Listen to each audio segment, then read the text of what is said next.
women. Today we're going to do a very quick deep core workout. So go ahead and get your mats out. I've got two stacked over each other. I'm barefoot today because we're just working our core work. We're going to work it in different planes of motion, and we're going to warm up our core to get started. Make sure you have some water too. I'm going to go ahead and start twisting out my spine. I'm going to stretch my hip flexor out because hip flexors are a lot of core. So I'm going to push my hip flexor back. Give that a nice stretch. Now I'm going to bring it to the side. So coming out and then coming in, swinging it out, swinging it in. Just get that nice long and lean length and a little fluidity. So what do we do when we start to warm up? We want to warm up rhythmically, right? Start to move that body and perhaps mimic some things we're going to do. And then when we cool down, we do the static, right? The holds, the long stretches. I want to be a little rhythmic when you warm up. Get that oxygen through that vascular system, open it up. Maybe take a nice side body stretch and open up your obliques. Open up your side body. I might bring my knees up, right? Open up my glutes and then load my legs. Even though we're doing core work today, I want some movement in my body. So I may warm up and have some length and some loading of my muscles. I'm going to be loading my arms. So I want oxygen coming in. I want blood circulation coming into my arms. So I'm going to warm that up too. And then I may want to do some standing cat-cows, right? Nice rhythmic flexion and extension. Opening up the core, opening up your back, putting some extension and flexion into your spine, and then putting some transverse motion by twisting at your spine, breathing that up, exhaling that away. We're going to do most of our core work exercises on your mat, so we're just going to come on down to your mat. The first exercise we're going to do these about 30 seconds. Remember, you can hit our button like, subscribe, and share. Marry this video to something else. You could do a longer core workout, you could do a stretch, you could do a cardio workout, or a lift. Remember, you can do upper body and core one day and then lower body and core one day. So this video can be added to an upper body workout or a lower body workout just to give you your core workout. We're going to be in a supine position to start, and I'm going to put my legs in a V and lay all the way down. My arms are going to come up over my head, so I'm just making a big X. Now I'm going to pull everything to my body really close.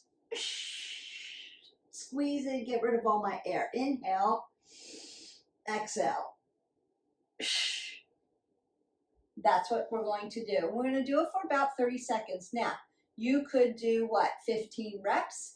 You could do this for 45 seconds. You could do it for a minute, depending on where you are. I like to meet people where they are.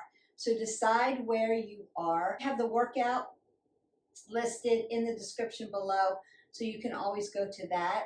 Learn the moves, learn the mechanics, learn the form, and then you're off and running. You can mix and match this to anything.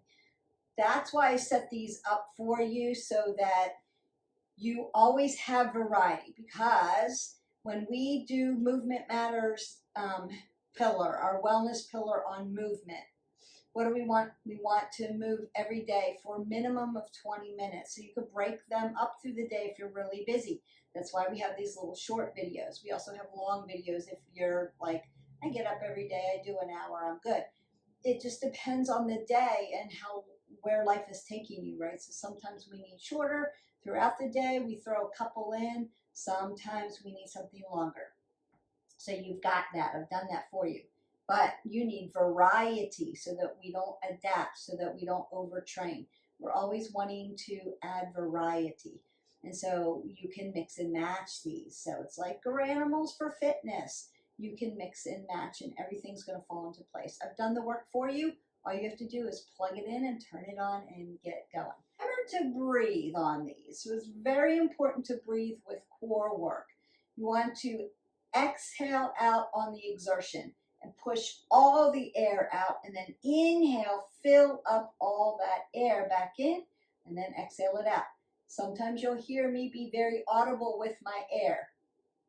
I would suggest that that's cueing. Once you know the cue, we don't want to be rude in a gym. So if you're going to your gym and you're doing some of these, just exhale out. You don't have to be dynamic with it or animated with it like I am. I'm being animated to train you to use your breath. Just wanted to clarify that. And we're going to work. Exhale. Inhale. Exhale. Inhale.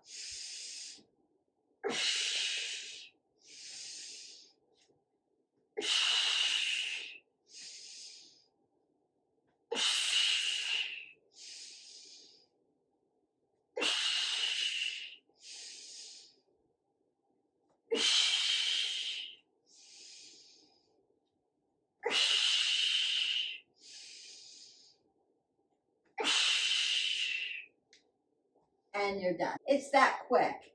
It's a moment in time, but it really works that core work. So core is all the way to here to here. So it's not just about just abs, but you're making that internal abs, right? Your transverse abdominis, making it very strong because we need that to hold our body up, to have great posture, to be very strong in our core so we don't slip and fall and risk injury.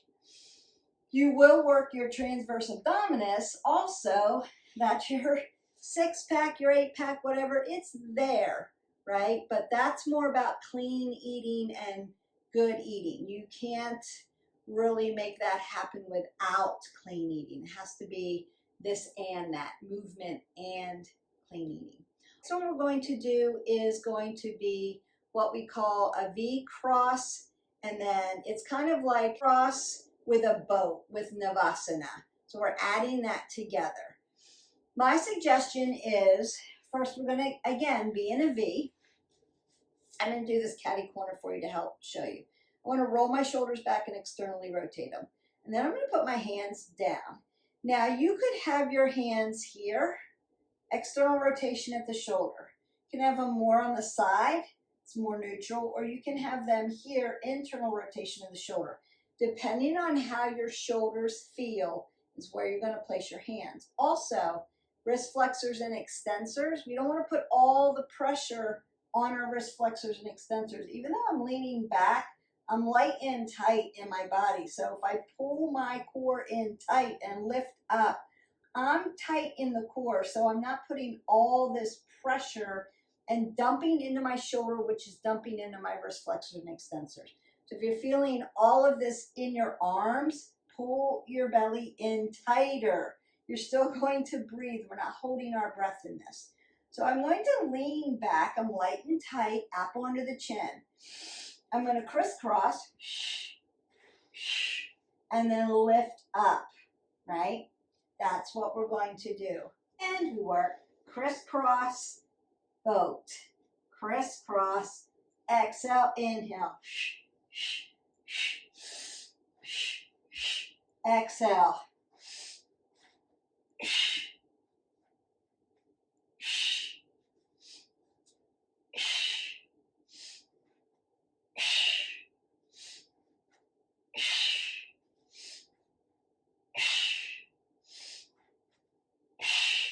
And you're done. Now you may need to extend into this low back by hinging forward. and opening up that QL. That actually feels really good when you do that. It's a nice long lean. I'm not dumping, I'm not rounding. I've got my apple under my chin. I'm not dropping my head below my heart. I'm just stretching. You could also go into a child's pose. That feels good around your hips and into that low back. We're going to do a version of a bicycle. So it's a static bicycle hold with a leg lift. So it's going to look like this. You could use a yoga block if you needed it to extend your body. So you could put the yoga block on your knee and then your elbow on your yoga block so that you've got space. You could grow it, or a bender ball. You could use a bender ball for this. You probably have seen me in other videos use both of those. So I'm going to lay down. I'm going to set this up right. My right knee is going to lift up. I'm going to dorsiflex my foot to keep my knee safe because my knee joint is open here. And my knee is going to stack over my hip. My low back is on the ground. What I want to do is keep this leg lengthened out. I'm going to lay it on the ground for now, but then it's going to hover. And then I'm going to twist, bring my elbow right towards my knee and hold it there. Now, if I had my yoga block, I'd be touching and squeezing my elbow to my block and my knee to my block. We'd be squeezing that in. Then I'm going to lift. Exhale. Inhale, hovering this foot. Exhale and inhale. And that's what we're going to do. So working a lot of obliques, working those low abs, working around the abdominal belt. And we work.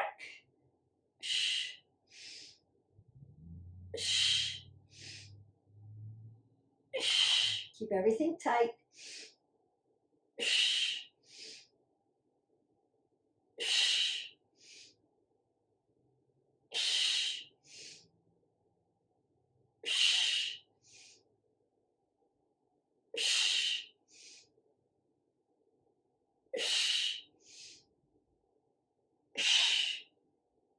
And you're done. Notice that I didn't bring my knee towards my chest. I left it out here.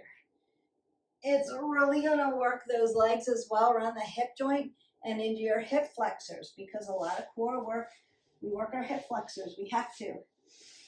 All right, I'm just going to turn around so that you can see me, but you're just going to use the other side.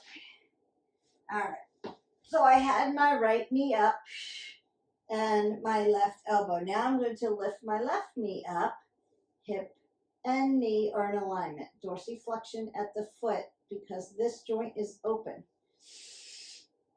I'm going to externally rotate at my shoulders by putting my thumbs to my temple and rotating them back. And then lift this here and lengthen this out here. So I'm all set up and we're working. Exhale, inhale. Exhale, inhale. Hovering the foot. Exhale, inhale. Lift up for that transverse moment. Exhale, inhale. Exhale, inhale. Exhale, inhale. Exhale, nice. Inhale. Woo, I can feel that. Exhale, inhale. Exhale, inhale. One more. Exhale and inhale. Now I'm putting my low back on the ground to stretch that out. You could windshield wiper, right? Little simple supine twist. Move side to side. Open up that hip, around the hip, open up the back. You can move it that way. You could also bring your knees towards your chest, right? Happy baby. Leave your low back on the ground. And stretch it out that way. So you could certainly do that. Beautiful. From here, we're going to do a Pilates move. Now, in yoga, when we do yoga, you'll always hear me say, and with a lot of movements, you'll hear me say, dorsiflex your toes towards your knees. That's because of this joint is usually like partly closed or in some kind of flexion, not full extension.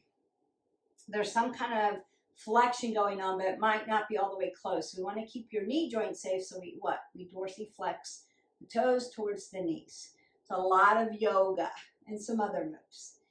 Pilates, we want to point our toes, plantar flexion, right? So we want them here. That means we want to have extension of our legs. It doesn't mean we want to lock out the joint. It just means we want to have extension. So we're going to do scissors that way. So plantar flexion of the foot. I'm going to lay all the way down. And what I want to do is I'm going to lift up, grab behind my calf. I'm going to stay away from my popliteal space behind my knee. Squeeze my knee to my chest. My other leg is hovering. And then switch. And then switch. So I have full extension of the leg, but I'm not locking my knee joint out. There's softness in the joint, so I've got oxygen coming in. That's why we want to plantar flex. And we work. You're also going to work your hamstrings because you're really stretching them. Exhale, inhale. Exhale, inhale. Breathe. Not holding my breath. Breathing through.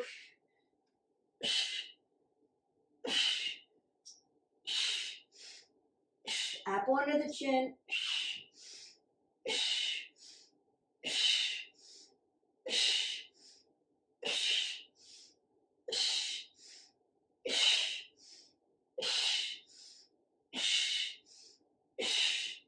And then release down.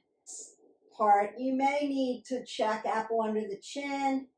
Put your arms out to the side and take your head gently side to side, just to give your cervical spine a little bit of stretch, because holding it out in the air like that, holding it up here, it's a lot of work for your cervical spine.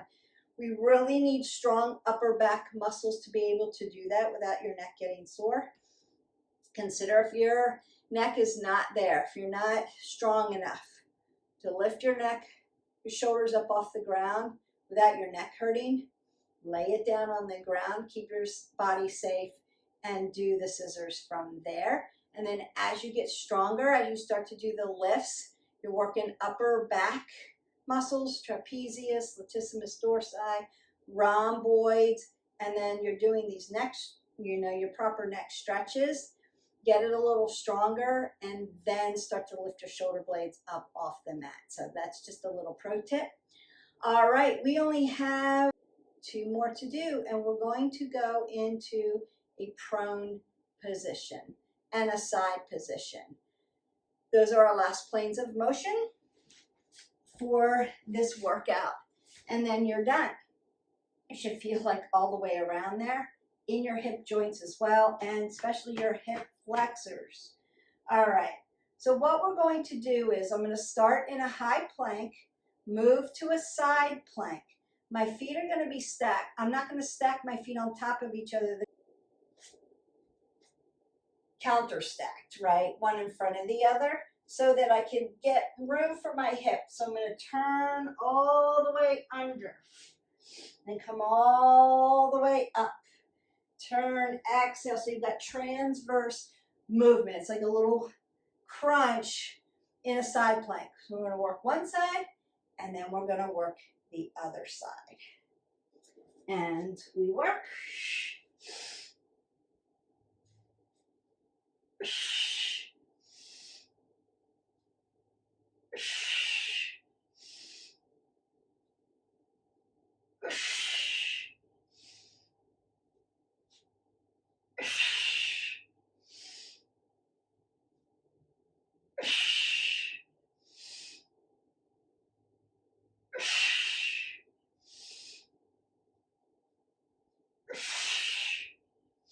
Keep everything nice and tight.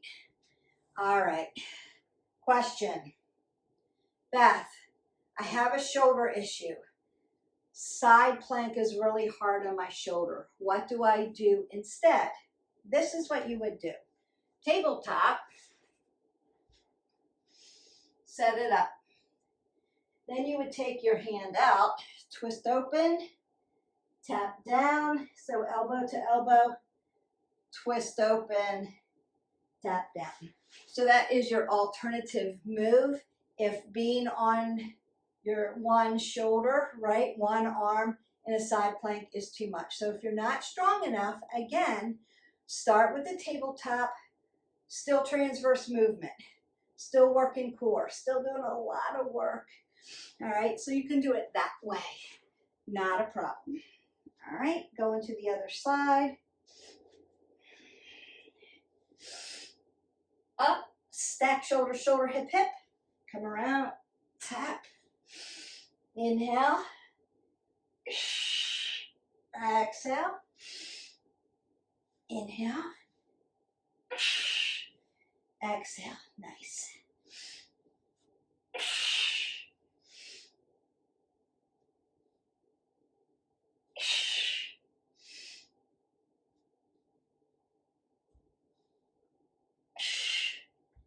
And then release down.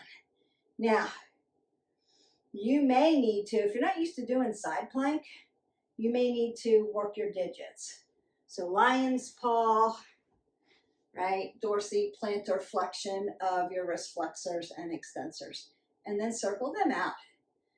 Get some blood flow in them. And that should feel good. Remember, we're going to keep our joints fluid and flexible, but also healthy. So we're going to stretch out those areas that we need to. All right, we've got our last one. It's a plank. I'm going to lift one arm up, plank, lift the other arm up. So it's just a plank with a lift. Your hips are going to move a little bit, but you're not going to move them so far that you're almost in a side plank. So you still want your hips to be as squared off to the mat as you can get. So my suggestion is take your legs a little bit wide, center of gravity.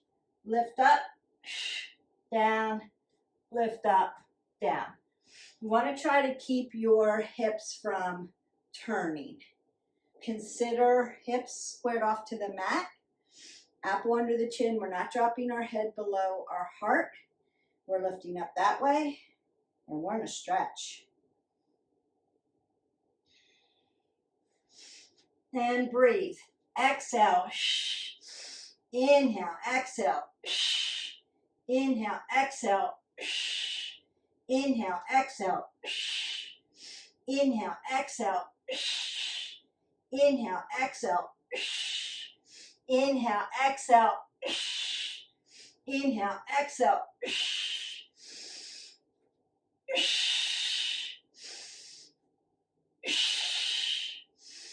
And done. Really, really good. Beth, that's really easy for me. How can I up level that? So you can up level it by doing 2 point, right? So one arm, opposite leg. It would look like this.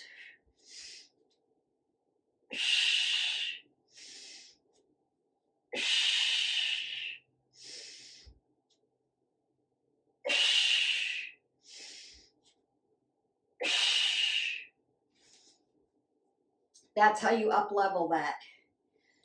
What do I do if, again, plank, I'm not strong enough to lift a point up off my plank? Practice plank, or if you need more core, tabletop, right? Now you're in 2 point bridge on your knee.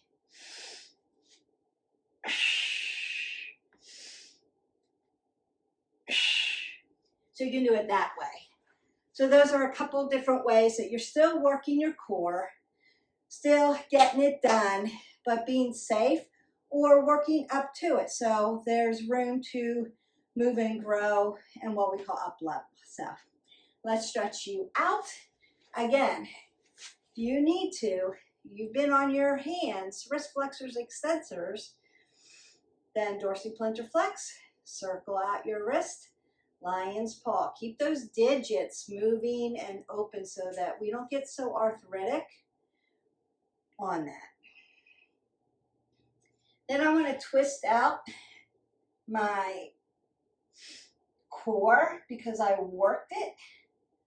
And I want to twist that out. So I'm going to inhale, lengthen through, and then exhale up towards my shoulder. And you should feel a really nice rinse out there. And again, lift up and then twist it open.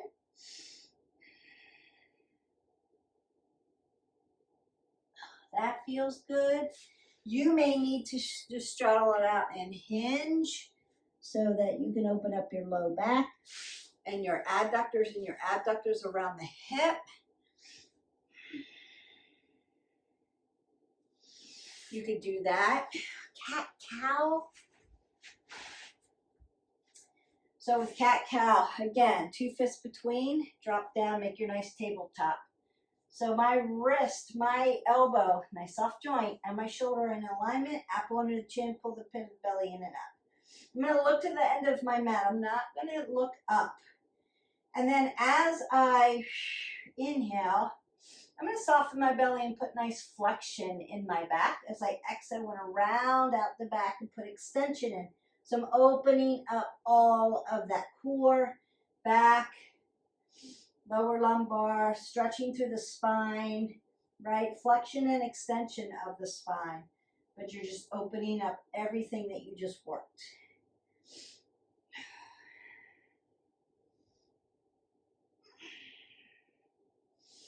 So good. Then you can take your knees wide on the mat, big toes touch, and slide out into a child's pose. Stretching those shoulders because we were in plank, you were on your shoulders, we were in reverse tabletop. And let that stretch. If you need a side body stretch and you need to stretch your obliques a little more, and walk it over to the side.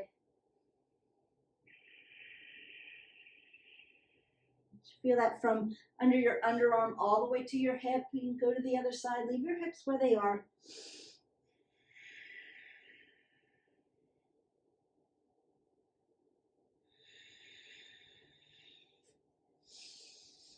Oh, I love cat-cow. And then we want to get our hip flexors, but I'm going to get your side body again by doing half butterfly. So again, dorsiflexion. Roll the shoulders, lift up.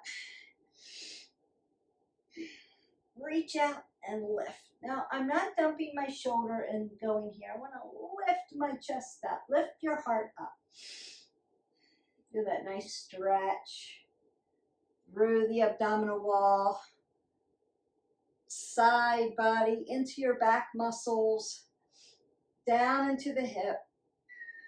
And we switch sides. We can get the other side just as deep. And again, dorsiflexion of the toes, sit up on both of your hips. Reach up. Lengthen through. Lift. Breathe.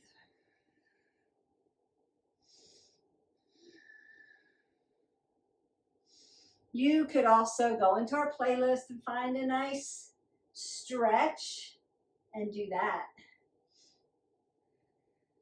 Continue to stretch until you feel really nice and lengthened. I'm going to go into our low crescent lunge or Anjaneyasana because hip flexors. I want to open up my hip flexor, abs, core, hip flexors, symbiotic relationship. They need one another. So you need your hip flexors to help you lift in a crunch, lift in abdominal work. The only way it's just abs is if I externally rotate my hip flexor away from my body, like seated butterfly. That's the only way to take them out. Otherwise, you're using them. And that's why I get that question all the time. Why do my hip flexors hurt whenever I do abs? That's why you're working them a lot. They're helping. They're helping. That's okay. You need to open up the back of your legs, the back of your hips. Just do a standing straddle fold, softness in those joints. And then I'm just going to come around to the other side and do that Anjaneyasana on this side. So low crescent lunge. This knee needs to stack over the ankle. I don't want to push my knee ever over my toes. Stretch it. You should feel that hip flexor stretching out. That should feel good. So you want to get in your 8 ounces of water. Starting out the week really well. If you've landed on this when it pops open, we're on Monday. We're starting the week out. Got a lot planned for this week. I'm trying to drop 2 or 3 videos a week now. I've got some other projects going on, so it's not every day. There are plenty of playlists and variety. So you should never be like, oh, I'm doing the same workout all the time. You should never be that way. Just don't do the same one every day. Find one that's a little different. They're all going to be a little different. And just pull it up and you're good to go. You're good to go. Mix in the stretches. Mix in the yoga. Even if you're like, I don't know, I'm not that flexible. Learn to be flexible, right? The delta of fitness. Cardiovascular. If you don't like cardio, do cardio. Strength training. If you don't like strength training, do strength training. Flexibility and balance. So we need all of it. Keep what I say, embracing the suck. Do what you love. If you love kickboxing, find the kickboxing ones, but then try other things. So it's not do the same thing every day. Your body will acclimate, won't work hard for you. So if you've got goals to make, if you're looking for a certain goal, you can leave me comments below. I'll help you with them. But if you're looking to not acclimate, to keep moving your body forward on your wellness journey, you have to make your workouts varied so that, one, you don't overtrain, so that you get injured, because you have a higher risk of injury if you're overtraining. And if you're doing the same thing every day, your body's gonna know. It's very smart and complex, and it needs to not adapt to the point of, oh, we're doing that yet again. It wants to be challenged. We have to challenge our brain. That's part of our wellness journey. Our movement matter helps our brain function. So it's all inclusive. It's not just about getting a six-pack or getting, our muscles toned. That's part of it. Absolutely. That's part of movement. However, there's so many other things that are tied to movement. Movement helps with our mood. Movement helps with our hormones. Movement helps with our body weight. Movement helps with chronic issues that we may have in our body. Movement helps with our sleep. Movement helps with all the other pillars. They're all tied together. So we need to be moving every day. All right, enough said. I hope that you enjoyed this video. I enjoyed making it. Don't forget to hit our button, like, subscribe, and share. Join our tribe and start working the wellness pillars. I will see you for the next video. Have a great day. Bye.